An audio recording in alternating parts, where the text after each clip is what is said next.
My dear friends, this past Tuesday night, I stood shoulder to shoulder with many of you outside of the Englewood Municipal Courthouse for a pro-Israel rally.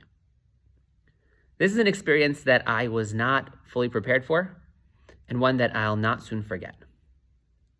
When I got there were a few hundred of our community members at the pro-Israel rally, and we had flags and we had signs, and we were there, but we didn't fully kind of know how to use our voice. The pro-Palestinian rally certainly did. These were not members of our community. They obviously go to rallies regularly. They had their chance. They were much more organized and in a certain respect, impressive. And we were a little bit listless. Our senior rabbi, Rabbi Chaim Pupko, was inside of the courthouse leading the important effort inside. And we didn't really kind of have that person in the front leading the charge. And I was dreading what came next, which was, Rabbi, me. Why don't you lead us? We need you to lead us. So this was, I joked with people. They stopped offering that class in Yeshiva University, Smicha, on how to lead a rally after the fall of the Soviet Union. We don't do this. We're out of that business. But sure enough, b'makom she'inish, so I got the microphone and I did what I know how to do, which is to lead a kumzitz. We sang Hatikva, we sang Kol Ha'olam Kulo, we sang V'hisha Amda, and that's kind of how things played out. As the evening wore on, the pro-Palestinian protest devolved into vitriol and then into physical intimidation and ultimately into out-and-out violence. Numerous members of their rally or protest were actually arrested. And I can tell you that as I was leaving together with Rabbi Pupko, I was in Rabbi Pupko's car. He was going to drive me to my car. We were totally surrounded by members of the pro-Palestinian rally, and they were banging on the car, and they were banging on the window, and they were yelling and cursing at us and shouting at us. And I'm very grateful, really deeply grateful for the professionalism and the bravery of the Englewood Police Department and the riot police who had been deployed, who enabled us to get to safety. Were they not there, I think the story would have ended quite differently, and I'm so glad that it ended the way it did. But I certainly left that evening feeling quite defeated. I felt quite defeated. I felt bullied. I felt scared, and I felt overmatched. I know that I received various messages. People called and texted saying, "Rabbi, we have to do better next time." And I agree. We do have to do better next time. But with the benefit of a few days to process the experience, I want to suggest to you, I want to submit that we really should think about that rally as having been a success. We won the rally. If you can win a rally, we won the rally.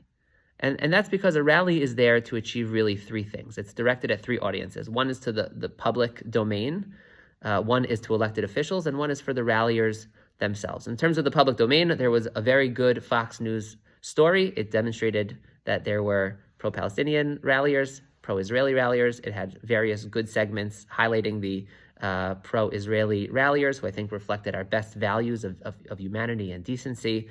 And so, did it change hearts and minds? Unlikely, but it's good we were there, because that segment would have looked very different if we were not there. That's number one. Then there's elected officials. This whole rally was sparked by a pro-Palestinian rally, which itself was a response to the last city council meeting that took place, in which the city council unanimously adopted a pro-Israeli resolution. If the response to that was just a pro-Palestinian rally, just negative backlash, so what kind of message would we have sent to our city council and to other city councils that have taken note and followed the model of our city council? We want to reward the city council for their moral clarity and for the bravery of making this resolution. And if there was only a pro-Palestinian, if there was only negative backlash, that would have disincentivized them from taking a similar stand.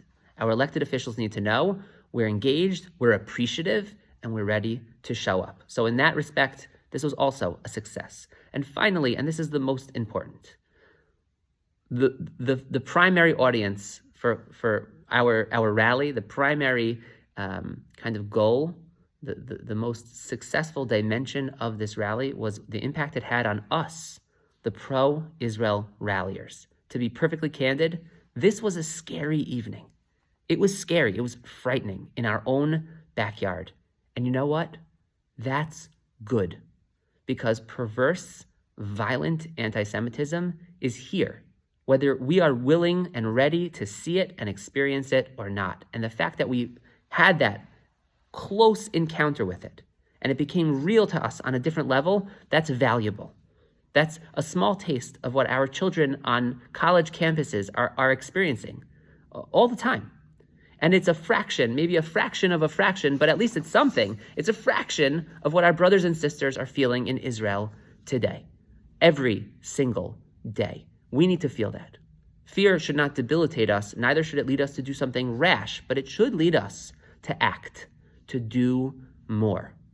Whether that's engagement on the political level, in the arena of chesed and doing just projects, undertaking things for our brothers and sisters in Israel, getting more involved, having a more vocal presence on these college campuses, whatever it might be for you, whether it's Torah and Tefillah, and it should be Torah and Tefillah as well.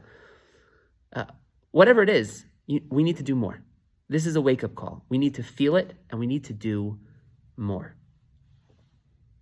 At the very outset of Parshas Lecha, Hashem says, Lech Lecha me'artzecha, right? The first speech, first prophecy to Avram Avinu. So we're familiar with that first line, to leave his home, but then it continues. Hashem says, Ve'avarecha mivarechecha u'mikalelcha aor. Those who bless you, I will bless, and those who curse you, I will curse. And Rav Yehuda Leib Ginsburg in the Yalkut Yehuda, which is a favorite sefer of mine, makes a subtle point, but it's so important. He says, Hashem was telling Abraham, right? Hashem might have said to Abraham, I will, those who bless you, I will bless, and left it there.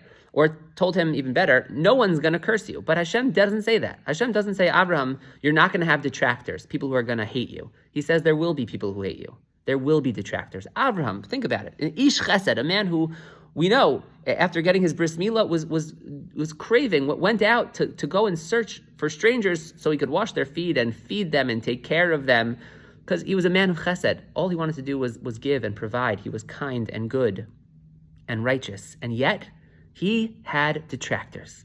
People hated him. They cursed him. Hashem said, okay, there will be people who will curse you, and I'll curse them.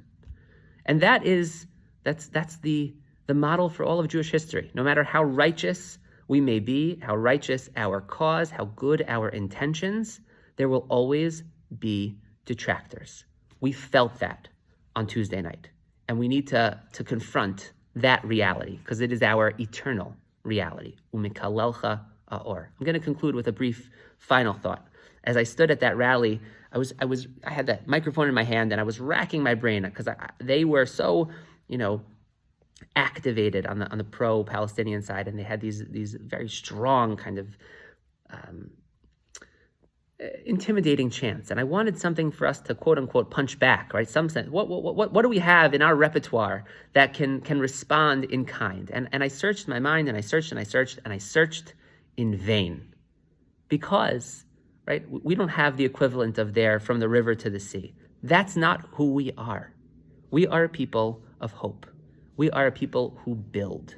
We are a people of deep faith, who look forward, who want to lift up this world. We don't have chance of destruction. That's not who we are. Our very physical presence at the rally demonstrated that too. You might feel, we looked weak, they looked strong, but for good reason. The riot police had their backs primarily to us and faced the other rally. It's because our impulse is not to hurt. It's not to be violent. It's not to tear down. It's to build. It's to lift up. And unfortunately, there are always going to be detractors. Umikalelcha or, but we are decent and we are good, and our cause is decent and good. We should be proud of the small victory that we had on Tuesday night. I thank you for showing up. I thank you for the many times you will show up in the near future for Israel and for the Jewish people. And I look forward to seeing you there and to singing Hatikva with you there once again.